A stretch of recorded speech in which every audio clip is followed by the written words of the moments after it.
How great to be in Coachella with this big of a crowd and no guitar around my neck.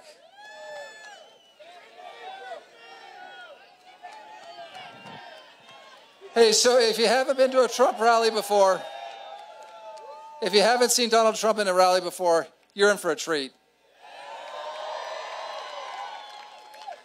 4 years ago, we were doing rallies, and I was traveling with the president on Air Force One. We were up in Michigan, we were in Wisconsin, we were in Pennsylvania. It was below zero, it was freezing cold. This couldn't be more opposite. How great is it that the president's in California and Arizona this week? So what a difference 4 years makes. 4 years ago, when Donald Trump left office, the world was at peace and America was strong. Today, under Biden and Harris, America appears to be weak. We're not weak, but we appear to be weak, and the world's at war. Let's think about it. Europe. Europe was safe and stable. Under Donald Trump, our allies were finally paying their fair share. Rick Grenell, who you're going to meet in just a few minutes, he'll be out here. Give it up for Rick. Rick helped do the Serbia-Kosovo deal. Those guys have been fighting for 1,000 years. And we got a peace deal in Europe. Ukraine was safe because President Putin knew not to test President Trump's red lines. And listen, when people talk about Ukraine, remind them that it was President Trump that sent the Javelin missiles that saved Ukraine in the first invasion. In the Middle East, Afghanistan, we'd gone a year under President Trump without an American being killed in combat. That hadn't happened in 20 years. Under Biden-Harris, the Taliban is running around Kabul now and driving around Kabul in American tanks and American trucks and Humvees. We left billions of dollars in Afghanistan. In the Middle East, Israel was safe. We had the historic Abraham Accords. Everyone said, I was in part of those negotiations. Everyone said, don't try and bring peace to the Middle East. It'll never happen. You can't get it done.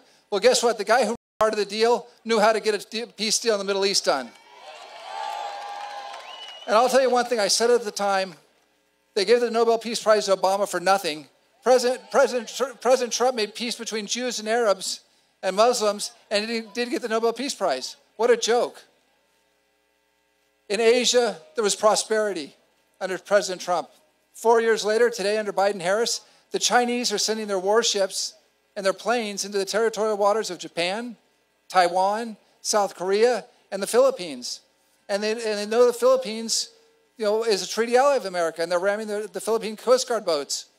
But they're not worried because they know if things get really tough, if they sink a Philippine ship, President Biden might get really mad, and Kamala Harris might get upset and send Tony Blinken to come have tea with them in Beijing and talk it over. Let me tell you something. They know better than to do that to Donald Trump. So listen, if you want peace, and I remember telling President Trump when I first became his national security advisor, you're going to be known as a peacemaker. And in the Bible it says, blessed are the peacemakers, so they'll inherit the earth. And President Trump gave me kind of a wry smile. I'm not sure if he thought that was good or bad. And I said, history is going to record this. And you look at the peace deals he got, and in the world of peace, we can have that again. Because if you get out and vote, and get your friends and family out to vote, we can return this country, and have leaders like President Trump and J.D. Vance and Ken Calvert. What a great congressman you have out here. And our national security is dependent on getting these California congressmen elected so that President Trump can have people to work with on the Hill. And they're not trying to impeach him on day one like last time with the Russia hoax. So get Calvert and Young Kim, Michelle Steele, and Mike Garcia, and all that, and Scott Powell, and all these great Republican congressmen elected. That's something you can do every day. So listen, I'm going to wrap up. You've got President Trump coming, and right after me, you're in for a treat because you've got Kash Patel. And so Kash was my counterterrorism director, and he's a brave guy. He did crazy things. He went into Syria to negotiate to get hostages out in a very dangerous situation. And then you've got Rick Grenell, who's just a great American, great ambassador. They're going to come out and talk to you about the deep state and some of the other things that they're going to work on and get fixed. But we need to return this team to the White House. We need to put President Trump and J.D. Vance in office, and we'll have peace because we'll be strong. Peace through strength works. So God bless you. God bless Donald Trump. God bless J.D. Vance. And God bless the United States of America.